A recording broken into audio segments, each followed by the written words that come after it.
Hey gang, what's up? Welcome back here to another edition of Intuitive Angling. Thank you very much for making a little bit of time to watch the video. It's always much appreciated around here. Today we're going to give you guys some tips and advice on how to get the most out of your Livescope and forward-facing sonar. I think you guys will be able to get some good information out of this video. And real quick before we get started, just want to remind everybody, please check out our View Product Shopping tab. At the bottom of the video, when you click on the video, you'll see a little icon that says View Products. And one of the best ways to support the channel is by checking the products I put out in there. And you have to click it one time, and then when it takes you to the product site, click again, and the channel gets credit for that. And also, I'll put the Block It Old School jig link in the description, and got a good selection of the black and blue Block It Old School jigs, along with a bunch of other good colors. I've got 9 different colors to choose from. Get them at Baitworks, link in the description. Okay guys, I'm sort of going to give you the process here about how to get the most out of your Livescope forward-facing sonar. Sort of go through the day a little bit, how I'd suggest it going. First of all, when you head to the lake in the morning, make sure you got your radio off. One of the best ways to get the full experience out of fishing is to not listen to your radio on the way to the lake. Try to get sort of centered a little bit, think about what you want to do, what you want to accomplish. As you're driving to the lake, if you drive past areas that haven't been bulldozed down by development or something, just take some time to appreciate those wild places.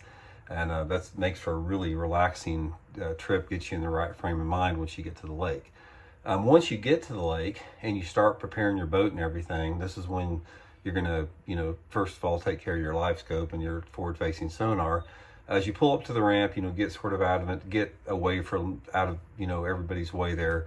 Start preparing your boat, and the first thing you want to do is go up to the front of the boat to your Livescope unit or your active target or whatever forward-facing sonar you have, and remove it from the front of the boat, and then put it in your storage compartment.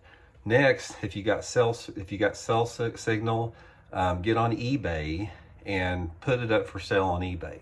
There's a lot of people that buy stuff on there, so get that forward-facing sonar off of there, put it for sale on eBay. And then at that point, you can start real bass fishing. And what I would suggest is try to get centered, first of all, on the environmental conditions. Feel the wind in your face, feel the sun hitting your face, feel the crispness in the air, any smells on the water. Go down to the water and turn over some rocks and see if you can find some crawdads, see what colors the crawdad is. Sort of take it all in, the breath of nature. The next thing you want to do is, based upon the seasonal pattern, is go out to that part of the lake where you feel a lot of the fish are going to be at. And once you get out there, say you pull back, halfway back in the creek, take some time to study the rock composition on the bank. Pay attention to rock transition. Pay attention to if there's any crawfish holes in the banks, if you have mud banks, something like that. Pay attention to the water clarity. Pay attention to what the water temperature is in there. Pay attention to what cover is available. And that gives you an indication on what techniques you want to use to begin the real bass fishing, what real bass fishing is. And then as you go through there, start paying attention to be stealthy, be quiet, approach pieces of cover super quiet, focus on your casting accuracy. Since you don't have Livescope anymore, you don't have to just blindly cast out in open water and have no casting skills. You can actually perfect your casting skills by casting, try to, get that spinnerbait as close as you can to that log, get it close down to the side like that. If you're flipping a jig in bushes, make sure you get it right in the center of that bushes. Practice your skipping techniques if you're skipping a wacky rig underneath boat docks, and concentrate on the art form of bass fishing, because bass fishing is a true art form. Livescope and forward-facing sonar, there's no art form whatsoever to it. It's video game fishing. And since you've taken the big step to get rid of that, now you can focus on returning to your roots and becoming a real bass fisherman and getting the most out of the sport, enjoying the sport for what it is, the purity and the healing, the therapeutic aspects of the sport, the reconnection with nature. Being real. You're no longer focused on some fake virtual environment of a screen, of a video screen in front of you.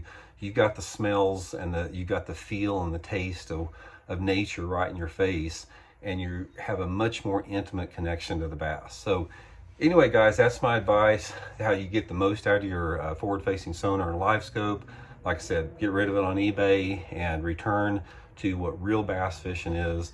You'll be much happier as a result in the future moving forward. So thanks for tuning in, guys. See you later.